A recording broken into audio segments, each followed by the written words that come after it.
it steady, boy, and stop screwing up your face. I'm about to impart to you knowledge that's been passed down through the ages, from century to century, from generation to generation, from father to son. I didn't know your father was a barber. He wasn't, Ricky.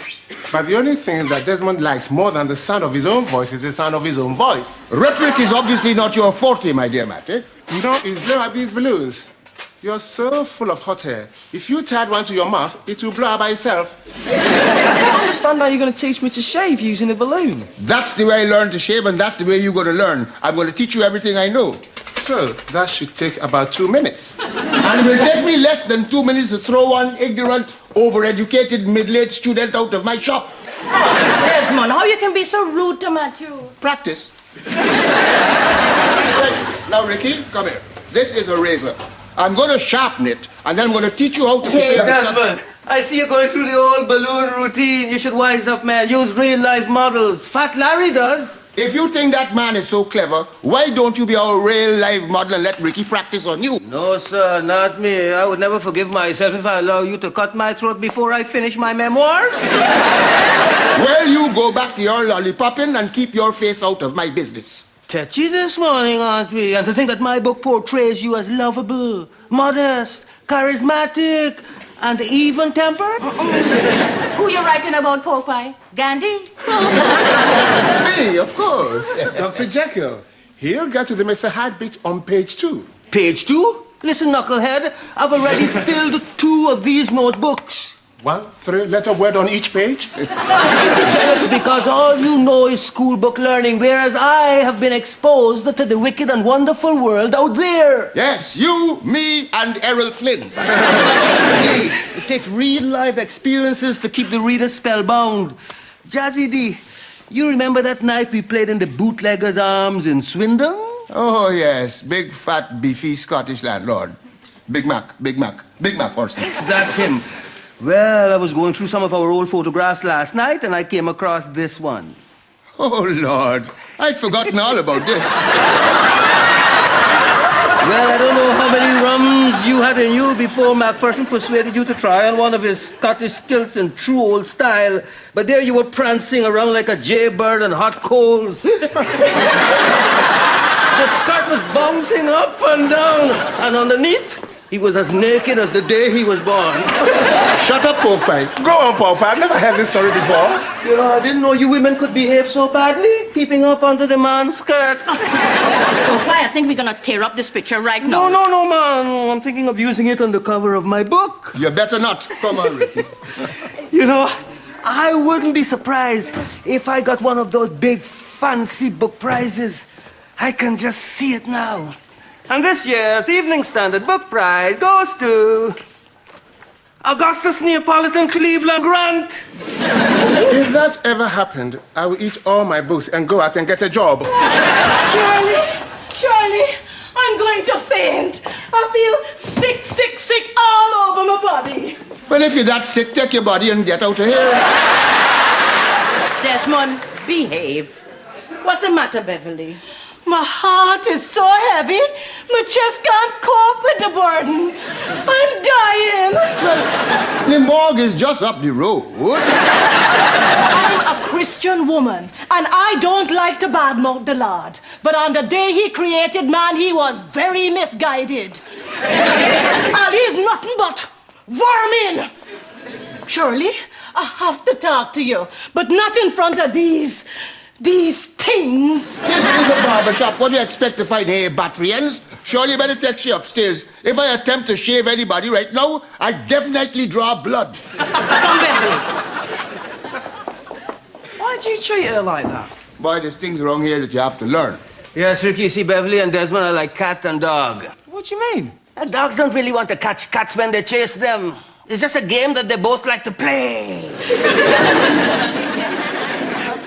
Look at these. Just look at these.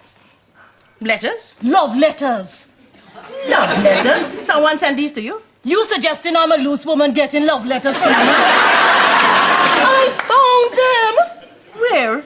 Well, you might ask. I was just putting back cut butts going out shoes back in the shoebox. I like to polish them regular, you know. And there they were. Well, what are they doing there? Hiding, hidden from me by him, I can't even bring myself to mention his name. You think Cuthbert wrote these? This is definitely his handwriting. Look, stop turning them around in your hand and read one.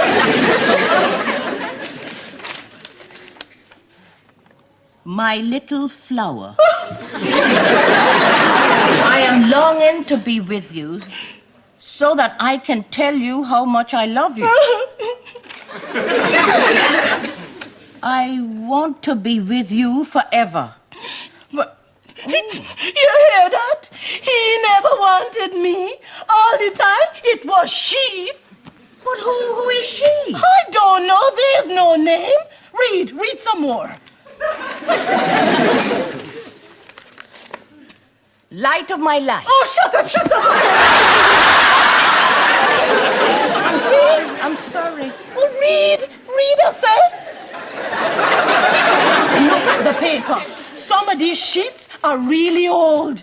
This letter writing business has been going on for years. But this could only have been written in the last year. This is my lavender-scented paper my friend Jasmine gave me as a Christmas present. Or was it my Jasmine-scented paper my friend Lavender gave me? This is taking things too far. Right into his fancy woman on my fancy notepaper. Calm down, Beverly, calm down. Have you spoken to him about this? You mad? The thing cut me up so bad, the devil himself guide my hand. I cut up his shoes. I cut up his slippers. Then I cut up all his socks. But I'm calmer now. I couldn't be calmer. So what you gonna do now? Oh, I don't know what to do. Don't worry, Beverly. We'll get something sorted out. Listen, I don't need your pity. I might as well just kill myself.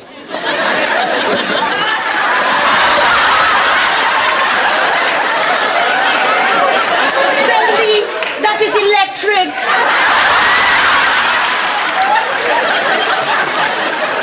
Hold it still, no, man. How many more are you going to do before I can have a go? Last time, then it's your turn. Now remember, Ricky, one straight, smooth, downward stroke. I know I'm going to regret asking this. But what's up with fainting, Fanny? Beverly's in a spot of bother. I thought you were going to tell me something new. Well, this is different. She and Cuthbert have had a falling out. Well, send her to the Marriage Guidance Bureau. She needs a place to stay, so I'm asking her if she can stay here. Stay what? Well, she's left Cuthbert. Left him where? She's been married to that man for the whole of her life. Well, I've been married to you for the whole of my life, but I'd leave you if you did to me what he's done to her. What's he done? He's been two-timing her. What? I don't believe it. The evidence is upstairs on the kitchen table. Well, I don't care what he's done. She's not staying here. Oh, it'll only be for a day or two. 2 days, not even 2 minutes, not even 2 seconds. But we are her only friend. She needs us. What nonsense you been saying to that woman? You've been encouraging to leave her husband? Who's going to get his red mullet from out to the market? What will ever happen with Cuthbert and Beverly is none of your business. And I'm saying to you... Just a minute. It's all right, Shirley. I couldn't help overhearing what was going on down here. I'll be on my way. Take your hand off that case, Beverly. You're staying right here. Oh, no, she's not. Oh, yes, she is. Beverly is staying here. I'll just go and curl up in a doorway Where do you somewhere. think you're going? I've got to get off to work. And I've just realized I have to return these library books straight away. Sit down. How can you desert a friend when he's in need of moral support? What would you know about moral support? You expect it from your friends, but you don't know the first thing about giving it. Well, let me tell you something. I only ask you if Beverly could stay here out of courtesy. But if you choose to be an arrogant, puffed-up excuse for a human being, is telling you she's staying here. All right, dear. Shirley, I wouldn't stay here now if he begged me. I can hear a doorway calling me. You'll be well advised to return home, Beverly. You've left Cuthbert on his own. And there's an old African saying, When the crocodile leaves the river, the frogs hop in to swim. Think about it.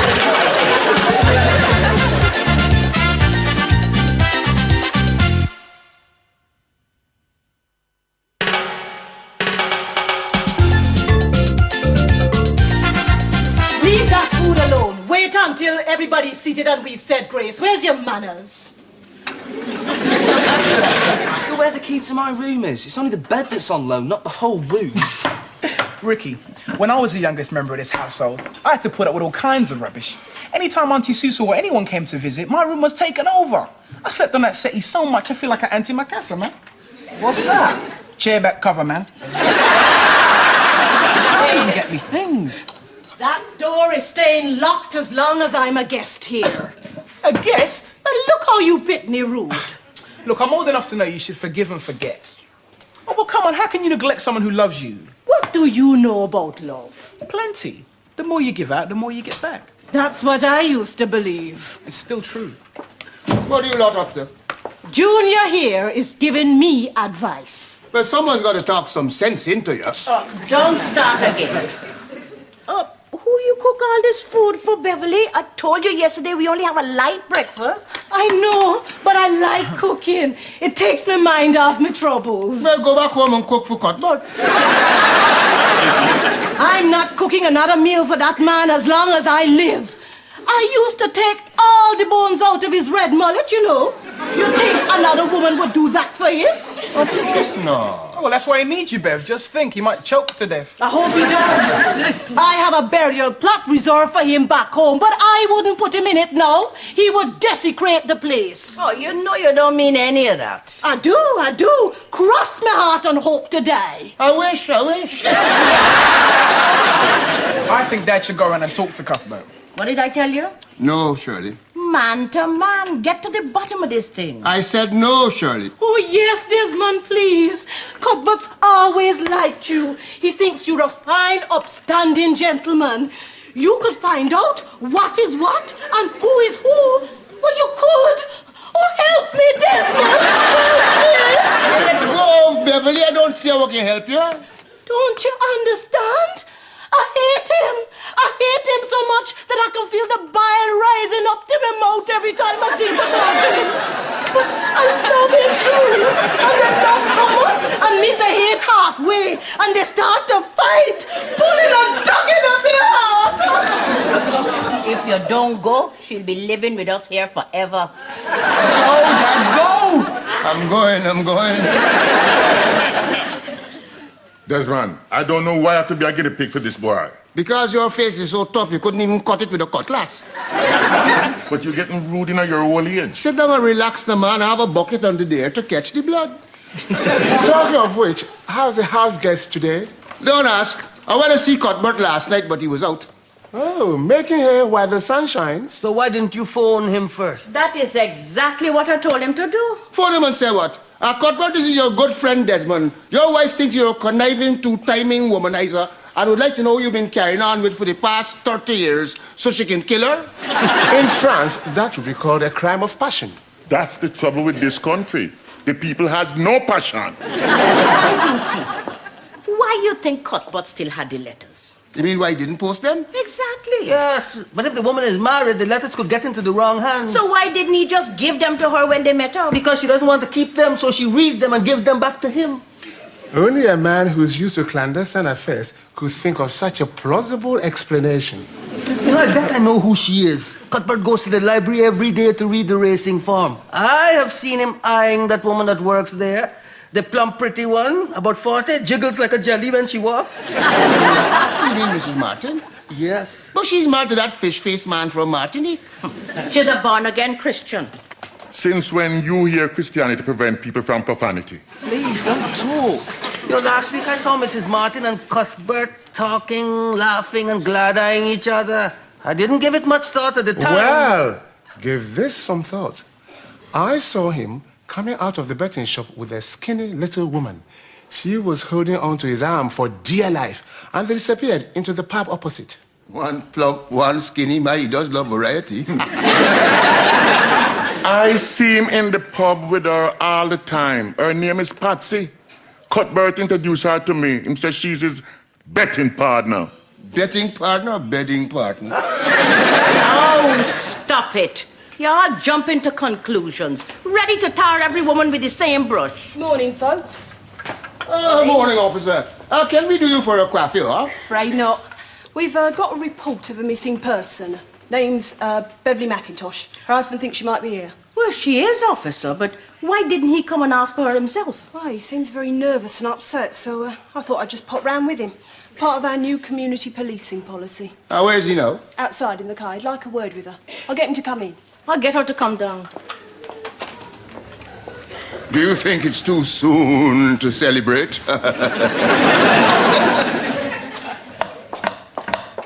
Cuthbert, come for you. Come for me? I'm not a parcel you can sign for and pick up.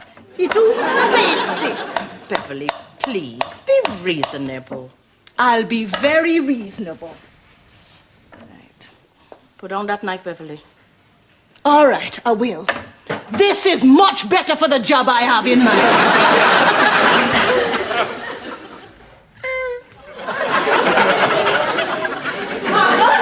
Cuthbert? Where's he? Where you hiding him, Desmond? Oh, so he said a policewoman to protect himself. Well, stand aside. Just stand aside. You too young to know anything about man and woman business, so don't even think you can intimidate me. Must be Beverly. Now calm down, madam. He's gone. Gone where? Who's gone? Cuthbert! Where's he gone from? But he was outside in the officer's car. I thought you said he was here. No, he was out there coming in here. You lose Cuthbert? You lose my husband? You don't know where he Now, is? let me explain, madam. You better find him. He's not a well man. You shouldn't go around losing people. I didn't lose him. He went off under his own steam. If anything happened to him, I'm holding you personally responsible. Interpol will be hearing from me about this. Interpol, calling all international frontiers. Look out for a man who eats red mullet for breakfast, lunch, and dinner. He must be caught. The species is in danger. You'll be in danger in a minute. Desmond, I know where him is. He's in that pub. Shut up! Hurry up and find him. He gets palpitations when he's under stress. I'll have a look around, madam. Oh, hang on a minute, officer. I'll come with you. I think it's time me and Cuthbert had a heart-to-heart.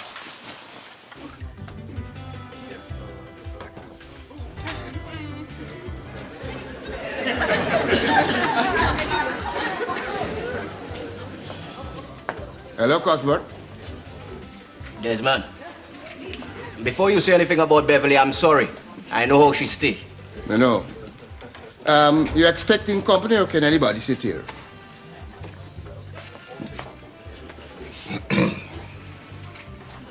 You spying on me? Why should I? You have something to hide?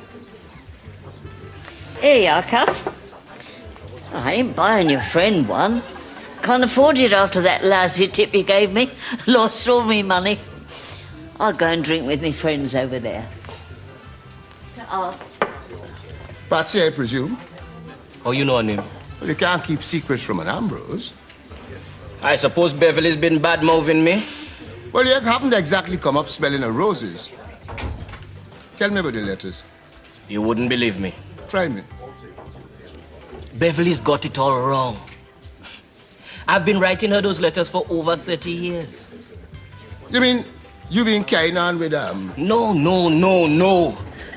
The only thing I've ever shared with Patsy is a bet. The letters are to Beverly. I've written her one every year on her birthday.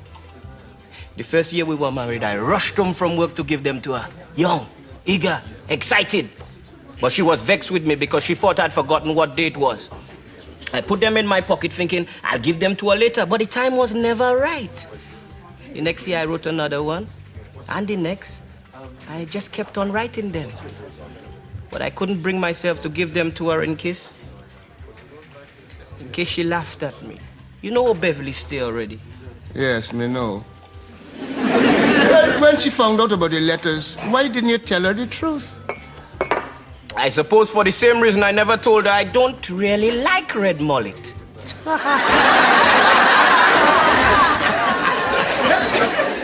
You see, Beverly likes to... Dominate you. Yes. Hey, but I don't mind. It's love I love her. I love her now as much as I ever did. Tell her, Cuthbert. Be brave. That's what she wants to hear. You think so?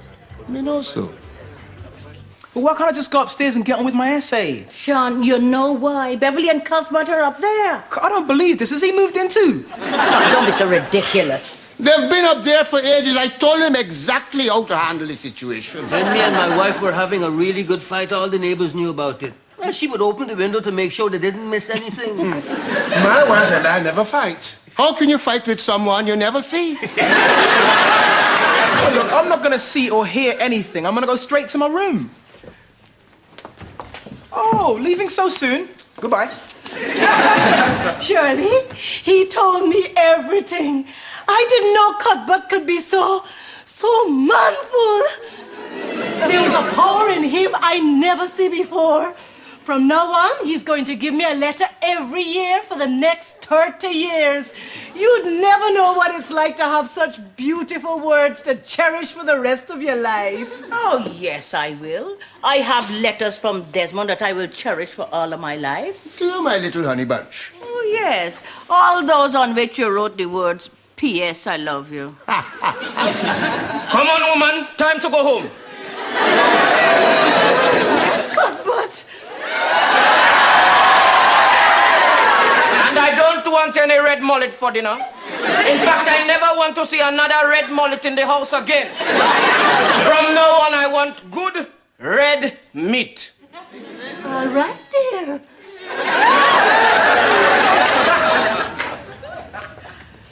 Was that all right? Right.